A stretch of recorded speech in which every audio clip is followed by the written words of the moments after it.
अस्सलामुअलैकुम प्यारे बच्चों। पहले लेक्चर में हमने बात की थी इंट्रोडक्शन ऑफ ड्रेनेज के बारे में।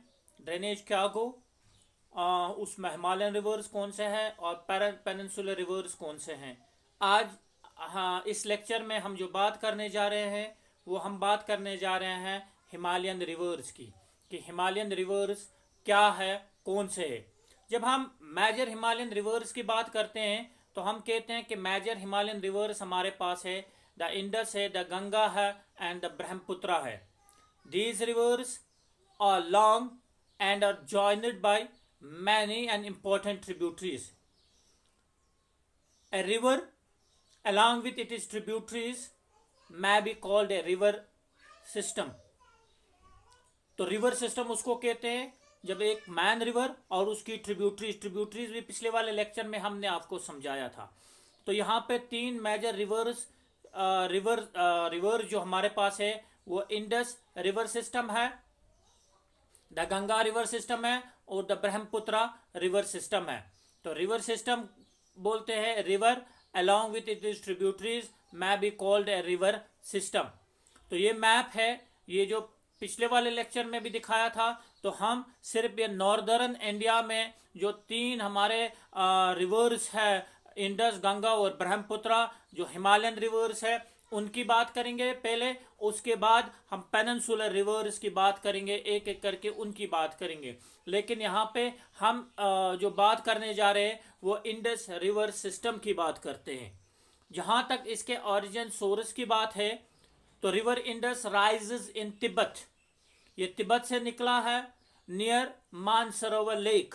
मानसरोवर लेक के नज़दीक से निकलता है और ये फ्लो कर लेता है वेस्ट की तरफ। ये वेस्ट की तरफ फ्लो करने के बाद ये इंटर हो जाता है in the UT of Ladakh में। हमारी यूटी ऑफ लद्दाख, जो अब यूटी ऑफ लद्दाख है, तो ये लद्दाख में घुस जाता है, लेकिन ये वेस्ट की तरफ जो है ये फ्लो करता है। आगे आप मैप में देखोगे कि ये वेस्ट की तरफ फ्लो करता है। और जब ये वेस्ट की तरफ फ्लो करता है फिर ये वेस्ट में डायरेक्शन जो है फिर पाकिस्तान में भी ये घुस जाता है, इंडिया के ये लद्दाख में घुस जाता है। और बहुत सारी ट्रिब्यूटरीज है लाइक जस्कार है, नोब्रा है, श्योक है और हंजा है, जो ज्वाइन कर लेते हैं इनको इन कश्मीर रीजन में। तो ये अगर हम इस इंडस की बात करेंगे तो इसकी अपनी भी ट्रिब्यूटरीज है। और वो कौन सी ट्रिब्यूटरीज है? द सतलुज है, ब्यास है, रावी है, चिनाब है, जहलिम है। ये तभी जो है ये जॉइंट टुगेदर हो जाते हैं टू इंटर इंडस में। ये जो है वो आखिर में पहुंच जाते हैं नियर मिठानकोट इन पाकिस्तान। मिठानकोट पाकिस्तान में ये वहाँ पे वहाँ उसी जगह पे मिल जाते हैं। और उससे आगे ये दरिया जो हमारे पास है, हमारा जहलिम है, चिनाब है, रावी है, ब्यास है, तो ये इनका नाम वहाँ से आगे नहीं रहता है। और ये उससे आगे जो है वो आपको क्या देखने को मिलेगा, उससे आगे आपको सिर्फ इंडस ही देखने को मिलता है। अगर हम बात करेंगे इसी इंडस की तो फिर जब ये मिठानकोट में मिल जाता है फिर ये आगे उससे आगे चला जाता है साउथ वर्ड्स में और ये पहुंच जाता है अरबियन सी में, ईस्ट ऑफ कराची अरबियन सी में जाके ये मिल जाता है। ये आखिर में इसकी आरामगाह जो है वो हमारी कौन सी है? वो अरबियन सी है। किसकी आरामगाह ये है? वो इंडस रिवर सिस्टम की है, अलोंग विथ इट्स ट्रिब्यूटरीज की है। अगर हम टोटल लेंथ की बात करें तो टोटल लेंथ जो है वो तकरीबन 2900 किलोमीटर है। और इंडस जो है is one of the longest reverse of the world. दुनिया के जितने भी लॉन्गेस्ट रिवर्स हैं उनमें इसका भी नाम आता है। किसका नाम आता है? हमारे इस इंडस का भी नाम आता है। और ये इंडस जो है ये वन ऑफ द लार्जेस्ट माना जाता है। ये कहाँ से लेकर, जब ये मानसरोवर के नज़दीक से निकलने के बाद अरबियन सी तक पहुँचने तक इसकी लेंथ जो है वो 2900 किलोमीटर तक है।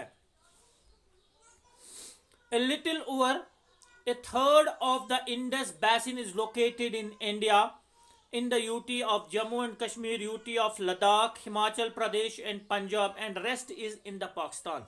यानी अगर आप देखोगे तो यहाँ पे ज़्यादातर हिस्सा इंडस का जो है वो हमारे इस इंडिया में है, चाहे वो यूटी ऑफ लद्दाख हो, UT of Jammu and Kashmir हो, या हिमाचल प्रदेश हो, या पंजाब हो। तो इनमें अगर हम इस रिवर सिस्टम की बात करेंगे तो ज़्यादातर एरिया जो आ जाता है वो इसी इंडिया में आ जाता है, एंड रेस्ट जो है बाकी थोड़ा सा जो है वो कहाँ पे वो एरिया आ जाता है, वो पाकिस्तान में आ जाता है।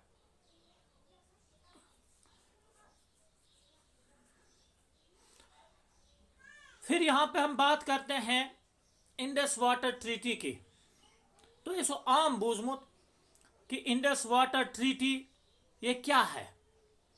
ये साइन हुआ है between India and Pakistan in 1960s में। एक ट्रीटी, एक मुआहदा साइन हुआ है हिंदुस्तान और पाकिस्तान के दरमियान में। अकॉर्डिंग टू दिस ट्रीटी, ये जो मुआहदा हुआ है, ट्रीटी हुआ है जिसका नाम इंडस वाटर ट्रीटी है, India can use only A 20% of the water carried by the Indus river. यानी इंडस रिवर जो है इसका 20%, इंडस वाटर का 20% हिस्सा जो है, इंडस वाटर का 20% हिस्सा जो है वो इंडिया इस्तेमाल कर सकता है, और बाकी जो है वो पाकिस्तान जो है इस्तेमाल कर सकता है। ये इंडस वाटर ट्रीटी जो है ये इंडिया और पाकिस्तान के दरमियान ट्रीटी हुई है, तो जिसमें से इंडिया सिर्फ 20% इसका वाटर जो है वो इस्तेमाल कर सकता है, चाहे वो प्रोजेक्ट्स के लिए इस्तेमाल करे, चाहे वो इरिगेशन के लिए इस्तेमाल करे, या पश्चिमन पैट इनके ऊपर जो हम हाइड्रो इलेक्ट्रिसिटी प्रोजेक्ट्स वगैरह जैसे बना देते हैं। This water is used for irrigation in Punjab, Haryana and the southern and western parts of Rajasthan. और ये अगर आप देखोगे तो इसका पानी हम कहाँ इस्तेमाल करते हैं, हम इसका पानी हर पंजाब में इस्तेमाल करते हैं इरिगेशन के लिए, हरियाणा में, और साउदर्न और वेस्टर्न पार्ट्स ऑफ राजस्थान में भी इस्तेमाल करते हैं। तो यहाँ पे आप डायग्राम देख लीजिए, ये कहाँ से निकलता है, आप गौर से देख लीजिए। ये वेस्ट से निकलता है, वेस्ट से निकलने के बाद फिर यूटी ऑफ लद्दाख में घुस जाता है, फिर वहाँ से बाहर निकलने के बाद फिर ये पंजाब में घुस जाता है, पंजाब में नहीं बल्कि पाकिस्तान में घुस जाता है। फिर यहाँ से जो बाकी रिवर्स वगैरह भी आ जाते हैं वो भी इसमें घुस जाते हैं। तो little over A third of the Indus basin जो है, यानी थोड़ा सा जो थर्ड हिस्सा इसका जो है वो इंडिया में है, और रेस्ट जो है वो पाकिस्तान में पड़ता है। आप देखिए, खुद ही अंदाज़ा लगाए कि ये पूरा जम्मू एंड कश्मीर से फिर पाकिस्तान के साइड में निकलता है, और हमारे जो बाकी रिवर्स भी जो है, जो इनकी ट्रिब्यूटरीज है, इनकी अपनी भी ट्रिब्यूटरीज है। जैसे जहलिम रिवर जो है, किशन गंगा प्रोजेक्ट जो गुरेज, जो Kishan Ganga hydro electric project जिसके ऊपर बना है, किशन गंगा रिवर या पाकिस्तान में जिसको हम दरियाए नीलम कहते हैं, तो वो जहलिम की ट्रिब्यूटरी है, लेकिन जहलिम खुद इंडस की ट्रिब्यूटरी है। तो वो पाकिस्तान में जब वो गुरेज खत्म करने के बाद पाकिस्तान में घुस जाता है, तो फिर पाकिस्तान में वहाँ पे नीलम वादी भी है, फिर वो जहलिम के साथ मिल जाता है। यहाँ पे ये जहलिम जो है वो पाकिस्तान के इलाकों में भी चलता रहता है, फिर जाके ये इंडस के साथ मिल जाता है, और इंडस आखिर में जाके अरबियन सी में चला जाता है। तो ये था आपका इंडस रिवर सिस्टम, और इसकी ट्रिब्यूटरी जो थी वो कहाँ से निकलता है और कहाँ पहुँच जाता है, और आखिर इनकी आरामगाह कौन है, और रास्ते में पहले इनकी ट्रिब्यूटरीज कौन कौन सी है, फिर आखिर में बड़े जो दरिया हमारे हैं वो भी आके इनके साथ मिल जाते हैं। तो ये था आपका इंडस रिवर सिस्टम के बारे में। अगले वाले लेक्चर में हम इंशाल्लाह गंगा रिवर सिस्टम के बारे में पढ़ेंगे।